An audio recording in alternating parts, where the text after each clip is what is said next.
Do you remember the simplicity of your mind as a child? It's how much confidence you had in yourself and your abilities before the adults around you poisoned you and started telling you what's possible and what's not. Do you remember when people would ask you what you want to be and you put your hands on your waist and you say with all the confidence, I want to be a superstar. I used to say, I want to be a fashionista. Did I know what that meant? Nah, the only thing I knew was I wanted to look good and get paid for doing it. Granted, I am doing something that's remotely close to that. I do appreciate. But a lot of people live their lives doing nothing that is close to what their authentic expression is. And there you are in your nice little bubble. And then once you started growing up, the society and the adults around you that had lost faith in themselves started defining you based on their own limitations. They started telling you, you need to tone yourself down. You're too loud. No one likes a loud person. You're talking too much. You being a superstar is unrealistic. Go and do medicine. It's gonna give you money. And then you started learning your authentic expression is just wrong. Whatever makes you happy is evil. It's wrong. And then you started living a life that wasn't even yours to begin with. Now your values and your beliefs have nothing to do with who you actually are. You pick them up from the schools you went to, family you were brought into, the town that you grew up in. You no longer believe that you can accomplish anything because life has shown you otherwise. Because the times you had hopes and dreams, they were taken away from you and they never amounted to anything. And now the only emotions that you're aware of is shame and guilt and despair. You feel so discouraged that even seeing other people doing things and living their life just makes you feel like life is unfair. You're telling yourself stories that you must have been bad in your past life, or God must be punishing you for something because how can your life be so terrible and you just never catch a break. All the people that contributed to you losing confidence in yourself, they don't remember the pain that they caused you. And even if they were to apologize for it, it's so late. Way further down the line, you have lost so many years dealing with that trauma. And so this video is from my heart to yours. This video is to validate your pain, but to also help you to take your power back. I'm here to remind you how unlimited your potential actually is. I'm not even gonna tell you anything that you don't know. I'm only going to reiterate what your soul, what your spirit, what your higher self or your inner self, whatever you want to refer to the other side of you, already knows about you. You've only forgotten because you've gone through so much that made you forget how great you are. This video is here to take you back to the confidence that you had before your innocence was taken away by the world. But before we get into all that goodness, I just want to appreciate the brand sponsor of today's video. Thank you to vooglam for sponsoring this portion of the video.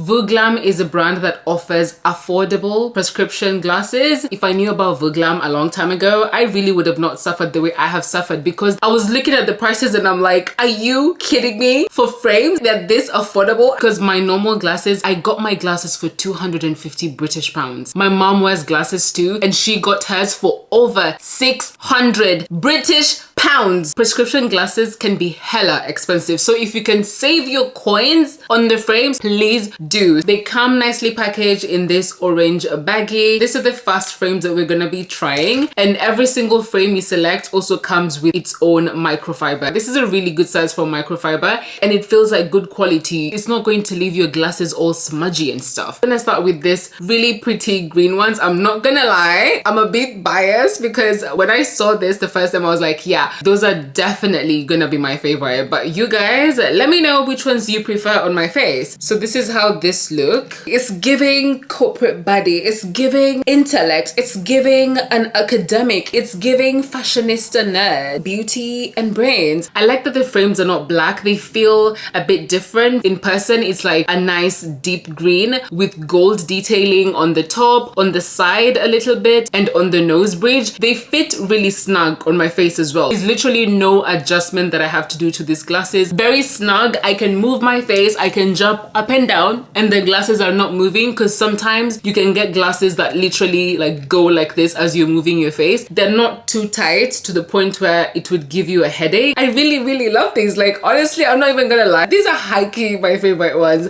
And then these are the second ones. Okay, this one's a eating. This one's a really eating. Okay. This one's a really eating.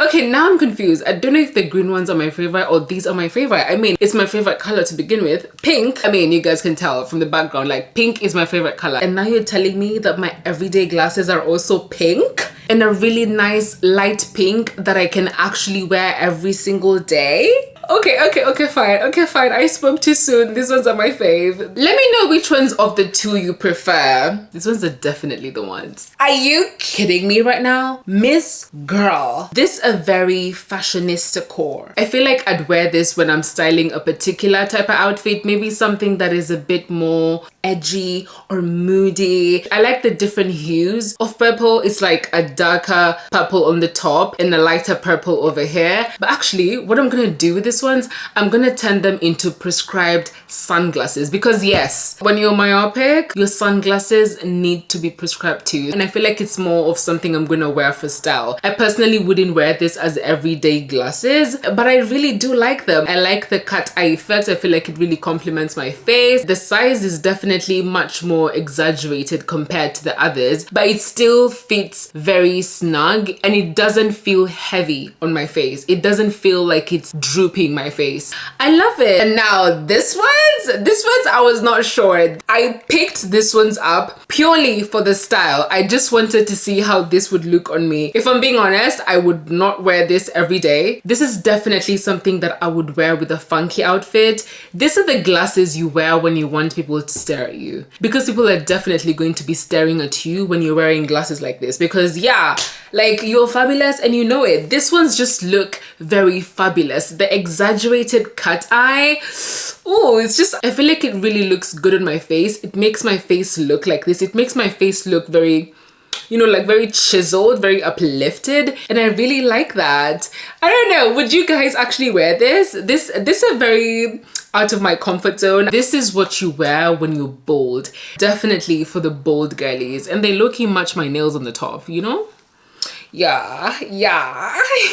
You only wear this when you want attention. If you need prescription glasses or blue light glasses, any type of glasses that you need, you can get them on vooglam. And on top of them already having affordable prices, you guys are also getting 15% off with my code. And once again, thank you to vooglam for sponsoring this portion of the video. And let's get back into getting you confident, girl. This is actually a part 2. I have filmed another confidence video. I filmed it sometime last year, and so I'm gonna have it linked somewhere in the video or in the description box. So if you haven't watched that, I would encourage you to watch it, because I'm not going to be repeating any of the points that I mentioned in that video. I have divided this video into 2 parts. First part of this video, we're going to be talking about mindset shifts that you need to adopt in order to get on your confidence journey. And then the next part of this video, I'm going to give you some practical steps that will help you to rebuild your confidence, especially after a season of depression, despair, anxiety. I like to define confidence as having complete belief and trust in yourself and in your abilities. When life has beaten you down so many times, there's a droopiness to you. Mindset shift number 1. Your emotions and your feelings are not an accurate representation of what the truth is. Just because you feel unloved doesn't mean that you actually are unloved. Experience emotions for what they are, because they come and go. Emotions are actually so unserious, like we give them too much power. Have you ever had a full-on mental breakdown and then 5 minutes later you're dancing in your room feeling all good? I literally do that all the time. I'll have a full mental breakdown, crying, feeling bad in my self-pity cocoon. Oh my god, nothing is going right in my life. I just graduated and I have no clue what I'm doing with my life. And then 5 minutes later, I'm like,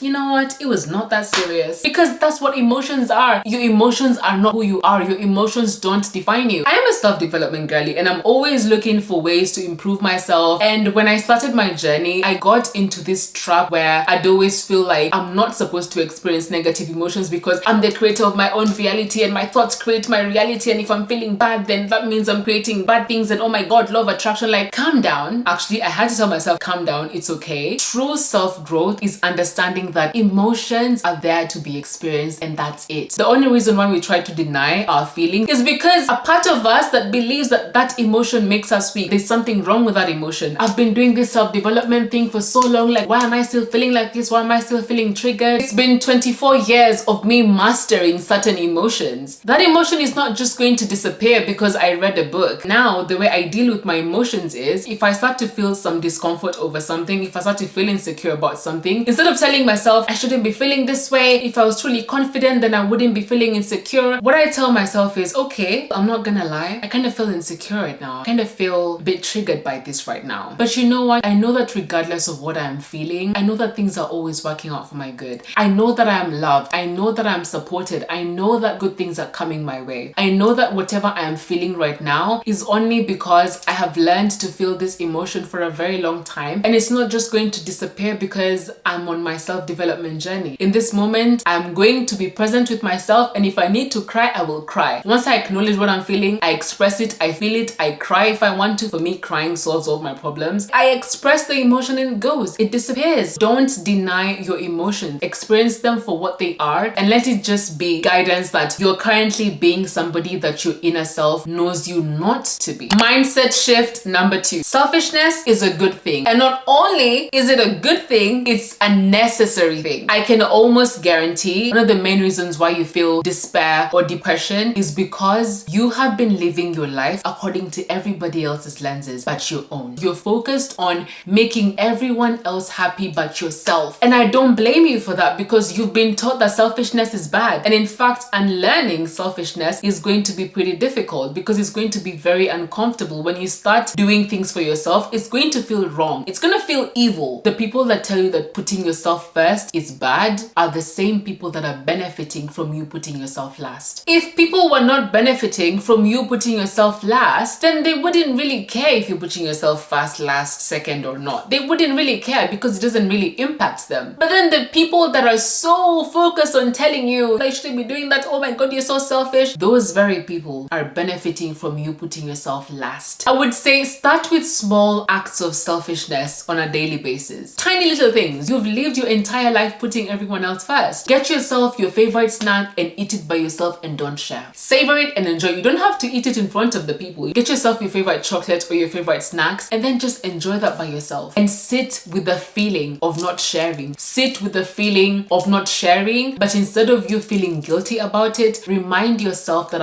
you're doing this to care for yourself. You're doing this because you deserve to enjoy this thing. No one is going to punish you because you're enjoying a piece of chocolate by yourself. Mindset shift number 3. Imagination over reality. If you watch manifestation content, I'm pretty sure you've come across the terms ignore reality, ignore the 3D. It doesn't matter what's going on in the 3D. Whenever they say to ignore the 3D or to ignore reality, they don't necessarily mean to literally ignore it and act like it's not happening. You know, you've lost your job and then act like you haven't lost your job. They don't mean that. They actually mean behave the way you would behave if you knew that this situation is temporary. The present moment is continually becoming the past. Even as I've said that sentence, it's already gone. That time is already gone. That's already in the past. This morning is already in the past. And so your current reality is continually becoming the past. If I was to tell you, I know that you're going through a hard period right now, but in 3 months time, I'm going to send you £10,000. £10,000 will hit your bank account and there is no getting out of it. It is guaranteed. You're definitely going to have £10,000 by the end of 3 months. It's guaranteed. Even if within that 3-month period, before you get your £10,000, maybe things are not really good and you just have to, do whatever you have to do to get by, you will move so much differently because you know at the back of your mind that within 3 months things are gonna be good. And that is what I mean when I say imagination over reality. Whenever you're going through a low period, a period of depression, you focusing on your reality is only going to reinforce the negative emotions that you're feeling. It's only gonna make you feel worse about yourself. There's nothing to make you feel good. It doesn't seem like anything good is coming out of your reality. But when you keep focusing on what's going on on right now, the law of attraction will keep giving you more of that. According to the law of attraction, there is no exclusion. Whenever you're focusing on you not having money, you get more thoughts about you not having money. And the more thoughts that you're having, because your thoughts are constantly creating your reality, the more thoughts you're getting about how much money you don't have, the more the money never comes. And this is actually scientifically proven, because your brain doesn't know the difference between the emotions that you're experiencing from actual reality and the emotions that you're experiencing from thought alone. And as you're focusing on your imagination, this is not the time to be thinking about how is this gonna happen, but when. I want you to be so limitless in your imagination and focus on feeling the good feelings that imagination is creating within you. Don't focus on the how or the when. Universal intelligence is gonna take care of that. Your job is to just focus on feeling good in this moment. You're gonna start attracting more thoughts about positive things that are happening, and then you keep seeing all these positive things happening, and you keep registering all these positive things that are happening and being grateful for anything and everything. And then next thing you know, you start to create your reality and you start to shift your reality because you're so focused on gratitude and love and joy in anything. You can find it in anything. If when you think about money, you just feel blocks, you feel like nothing is going right. Instead of you focusing on abundance of money, focus on abundance of something else that you maybe take for granted. Focus on something that is much simpler, but that still makes you feel abundant. For example, you can just say, the sun is there, whether you see it or not, whether it's covered by the clouds or not, the sun is always there. If it wasn't there, then we wouldn't be experiencing daytime. The abundance of music or the abundance of food in your fridge. Choose to believe in the possibility of a better situation. You can acknowledge what you're feeling and acknowledge that you're really feeling low and you're really feeling depressed, but at the back of your mind, I want you to remember that it's temporary defeat. It's not the end of your story. This is just temporary defeat. If you listen to all successful people, they always have the periods in their life where things were not going right and they were failing and they were trying to do everything and nothing was working. Every single person has their story, and the only difference is they didn't stop when things got that bad. They had something that they were fighting for. They just kept believing that at some point something will go right. At the end of the day, a belief is not a fact. Just because you believe something doesn't make it a fact. Wouldn't it be better for you to believe something that makes you feel empowered, something that gives you hope? Yes, you can be worrying about the future, but it's not a fact. You don't know that in the future you're not going to have money and things are going to be going wrong for you. You don't know that. You're choosing to believe that because you're going off from the things that have happened in the past. Mindset shift number 4. If you believe in God, you need to separate God from religion. I'm gonna say that again. You need to separate God from religion. God is not religion. Religion are purely beliefs that were created by other people and were perpetuated by other people. They got more people to believe in the same thing that they believe in, and then they formed a religion. And so religion is controlled by human beings. God is not a human being. And when I say God, I'm not talking about a man in the sky judging your every move, writing your name in the book of judgment, ready to take you to hell because you made a few mistakes here and there. When I say God, I'm talking about an entity. I'm talking about universal intelligence, the creator, the ultimate creator. The ultimate creator has no gender. The ultimate creator is an entity. All those definitions of what a lot of people have come to understand God is, they come from religion. And as I've said, religion is being controlled by human beings, and anything that is being controlled by a human being is flawed, is inherently flawed. Whether you're Christian, Muslim, Hindu, Buddhist, whatever it is you are, even if you're atheist, God loves you unconditionally regardless of whatever belief you subscribe to. Being loved unconditionally means that you're loved without condition. There's no condition. There's literally no condition. And the reason why I thought it was important for me to include this point is because the emotions of shame and guilt and fear have been perpetuated by religion, and religion is not God. Religion is what has taught you to feel guilty about just existing. You came into this world and boom, you were told you were born a sinner. Like, I just got here. Now you're telling me I was born a sinner? Like, bro, I literally just got here. Maybe you're experiencing depression because you can't forgive yourself, because maybe you made mistakes and you just can't forgive yourself, and you're here stuck in that feeling because you're believing that there's an entity somewhere punishing you. There's no one that is punishing you, babe. The only person punishing you is yourself. Your own beliefs are punishing you. You're not allowing yourself to move on from a bad situation because you think you made such a big mistake and you must have messed up somewhere, or you you are a bad person in your past life and you're being punished, and the only way you can explain your terrible situation is because there has to be something that is against you, karma or whatever. Like, you need to start believing in things that empower you. The love that God has for you doesn't change because of your actions. When you're being good and doing all the things that you're supposed to be doing, and when you're going to church and reading your Bible and all those things, the love that God has for you is the same when you're doing all of that or when you're sleeping in a ditch on a Sunday morning. Our intrinsic value stays the same. All these other things are just external factors, are just things that have been taught to you to keep you in line. Who you truly are intrinsically is pure spirit. God literally loves Hitler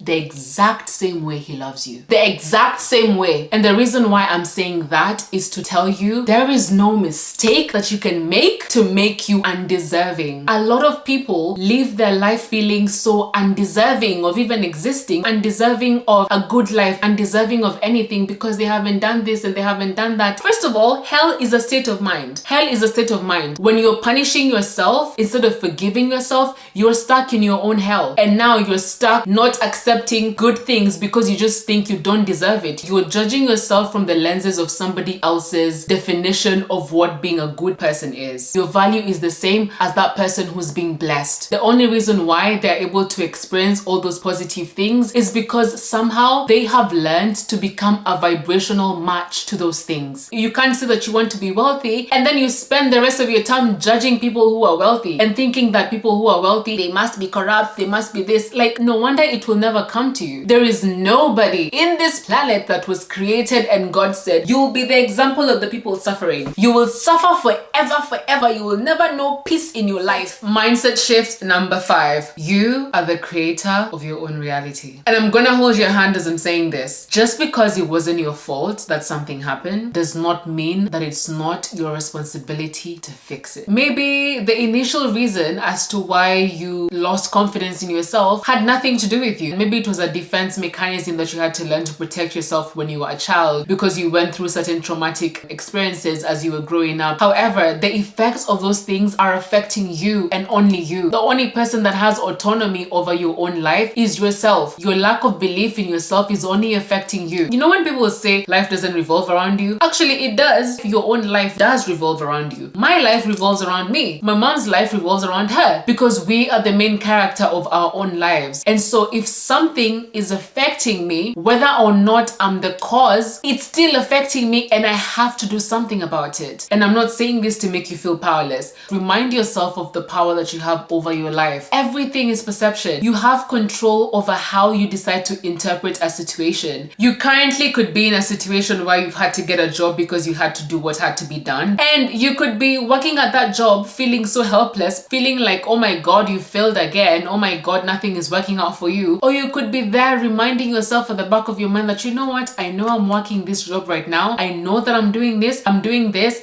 as I'm working on my side hustle so that it can become my main thing. The only person that is creating your life is you. Let that be something that gives you solace. I have full control over what I decide affects my life. And now, some practical steps to help you to rebuild your confidence after a period of depression. First things first, the reason why you're experiencing depression is not because your life has been terrible all along. I am pretty sure there's times in your life where you proved yourself right. I'm pretty sure there's times in your life where you beat the odds. Because you've gone through such a long period of despair, you've forgotten that there's a version of yourself that steps up to the occasion. So what I need you to do is to create your portfolio of proof. You can do this either as a written journal or a video journal, but it needs to be something that you can refer back to. I want you to write a list of all the good things that you have done, all the great things you've done, all the accomplishments that you have made, anything that you have ever achieved in your life at any point. I want you to think about it and take note of it and celebrate it for what it was. It was a win. We become so hard on ourselves and we never think that the things that we have done are that great. Like for example, when I'm thinking about my own accomplishments and I'm talking to my friends think about my accomplishments and they're like, oh my God, you've done this and you've done that, like you should be so proud of yourself. And I'm just there like, well, yeah, you know, I guess I still have a lot of things that I want to do. And there's always this this lack of acknowledgement of the things, of the great things that I have done. We are also focused on where we need to be and how we haven't achieved this and we haven't done that and we haven't done that. You're definitely not where you used to be 2 years ago. Having a portfolio of proof is going to start reminding you of who you are, of who you've forgotten yourself to be. And anytime you feel unequipped to deal with a certain situation, go through that list again and be like, oh my God, I did this. Remember when you were calling mom in first year because you were having panic attacks during exam season? Remember when you had a conversation with her about dropping out of uni in second year? And now look at you. You graduated. Despite all of that, you stuck it through. That was me, by the way. It was really hard. It was the hardest 4 years of my life, possibly, but I did it anyway. And so every single time you're reading your portfolio of proof, you can tell yourself, you know what? I did that and I did this other thing and this other one. It's safe for me to trust myself to do it again. Practical step number 2, which I genuinely think is the most important one to rebuild your confidence after depression. Starting from the emotion that you're currently experiencing, whether that is shame, guilt, despair, powerlessness, depression, whatever emotions you're feeling right now, without judgment, without expectation, I want you to reach for the next best feeling thought that you can find. This is the emotional scale. Shame, guilt, despair, all those ones are at the complete bottom. And you making the jump from despair and complete depression to pure bliss and joy is unrealistic right now. You can't do that. It's too big of a jump. If you are on the ground and you're trying to get to the roof, you can't fly to the roof. You need to get yourself a ladder and climb the ladder steadily. In as much as these other emotions are negative as well, focus on a thought that can reach you to the next best feeling. Reaching for anger is better. And I know that an emotion like anger is demonized, but when you're coming from depression, you feel complete powerlessness. The goal is not for you to feel anger forever and ever, because now if you stay on anger, then it's going to become resentment. The goal is for you to reach for anger or reach for whichever best feeling thought that you can find, whether it's anger, blame, or revenge, whichever it is, whatever you feel you're able to jump to when you focus on a certain thought, jump to that. Once you get there, bask in the anger for some time and milk the anger to help you give you some energy to make you feel not completely powerless. The more you keep trying to make that jump, the more shame you're going to feel, because you're just gonna feel like, why can't I just stop feeling like this? Why can't I just be happy like other people? You can decide to say, you know what? I'm in this situation because that stupid man played with my feelings. Channel that. It's going to give you a bit of energy and momentum to even start getting your life back together. And once you've been there for a while and you've created a bit of momentum, then now reach for another best feeling thought that you can find from the anger. And you keep doing that until you get to joy, bliss, and enlightenment. And the final practical step to remind you of who you are. Not what you feel that you are right now, who your soul, who your spirit, who your inner self, your higher self knows you to be. Write a love letter to yourself. And if you feel like you're in such a bad space that you're unable to tap into the feelings of love in this moment, I have written a love letter example and I'm gonna have it in the description box so you can just literally copy and paste it and have it in your notes app. And I want you to read this every single morning and every single night before you go to bed. I want this to be at the back of your mind as you're going through this tough situation. I want you to remember who you truly are is abundant and your real self knows that. And so this letter is going to signify a message from your inner self. And here goes the letter. Dear, insert your name. As you go through the motions today, I just want to remind you that I love you all the same. I love you when you're happy and I love you when you're sad. I love you when you're winning and I love you when you're failing. I love you when you do what is right and I love you when you make mistakes. I love you on your best days and I love you on your worst. Whether or not you feel this to be true in this moment, I love you all the same. My love for you will never change no matter how much further away you run from yourself. I will pick you up and dust you up whenever you're ready to embrace your true self. In the meantime, keep going through the motions and I promise you it will be over soon. The world needs you here. I need you here. I love you.